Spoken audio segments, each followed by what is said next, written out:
Why did the response from the IDF take so long on October 7th?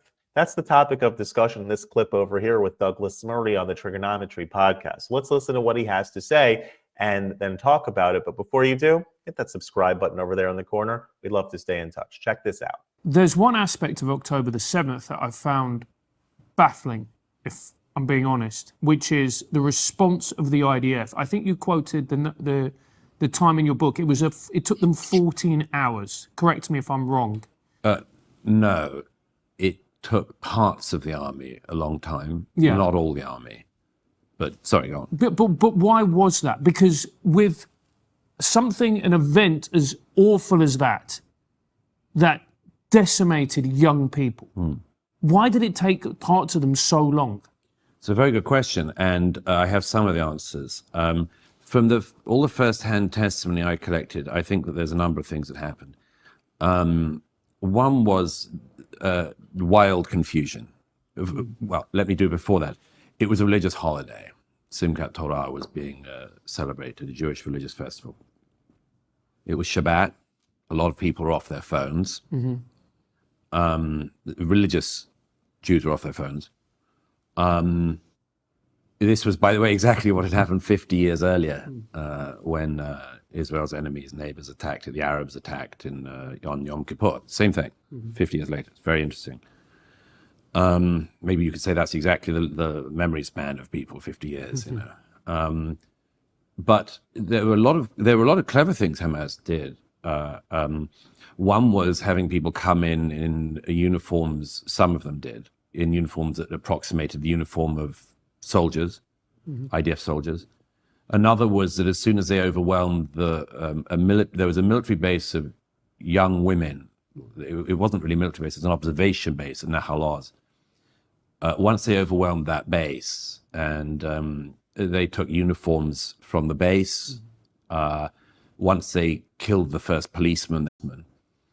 And so there was an enormous confusion very early on. There was a Muslim doctor, a Muslim Arab Israeli doctor who I interviewed, who described how he's a first responder in a group called Hatzalah, which is a sort of first responder, a sort of ambulance service and medic service that deals with, car crashes or anything else, medical emergency.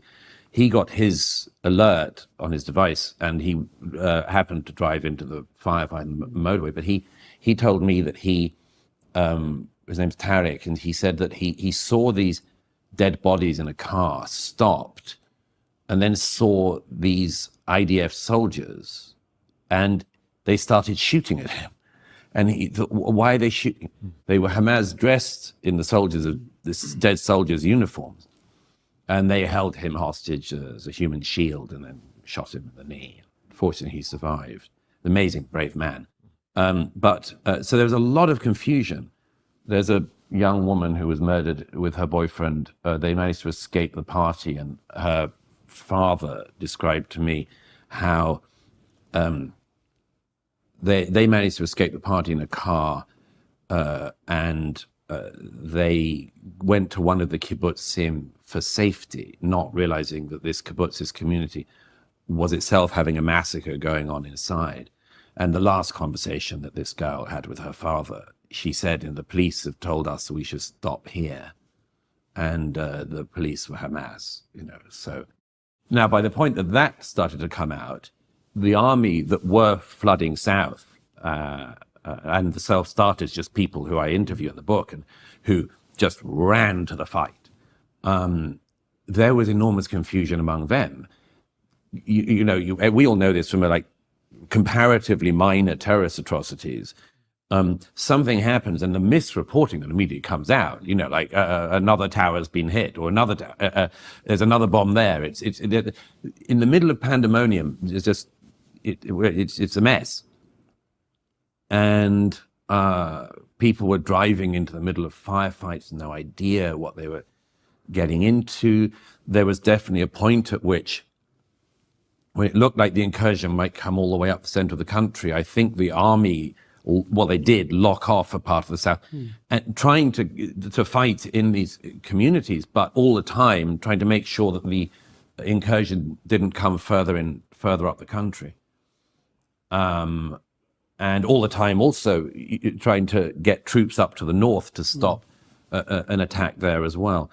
I mean, it's there was enormous failure by security and intelligence in Israel, and it's going to have to be learned from. I think everyone should learn from it. But yes, I mean that's one of the things that happens when people who sow terror, and Hamas were very good at it that morning on their own terms. But I mean, there are a number of amazing, heroic people I cite in the book, first-hand evidence, sometimes from people whose lives they saved, sometimes from people who managed to survive. But people who went south on the 7th, he defied an order from his commander to return to base as a reservist, says to his commander, "We're needed south." And he drove south himself in his car, and with his handgun, he happened to have a revolver, and 8 rounds of ammunition. And when he got south, because he started to realize, he realized how bad it was because he had a friend down there. And he describes to me how when he gets into the middle of the firefight and runs out of ammunition, and he ends up managing to grab a gun off a dead Hamas terrorist, but he left a video message on his phone for his 2 young children because he said, "I knew I wouldn't survive the day, and I wanted it when my phone was found in my body. I wanted my 2 young children to know that I loved them." There were a lot of people who did extraordinary things like that. But yeah, there was just confusion, wild confusion. And there'll be a lot of self-examination about that for a long time to come. I imagine that the details of why things took so long to respond to on that day will come out as time goes on.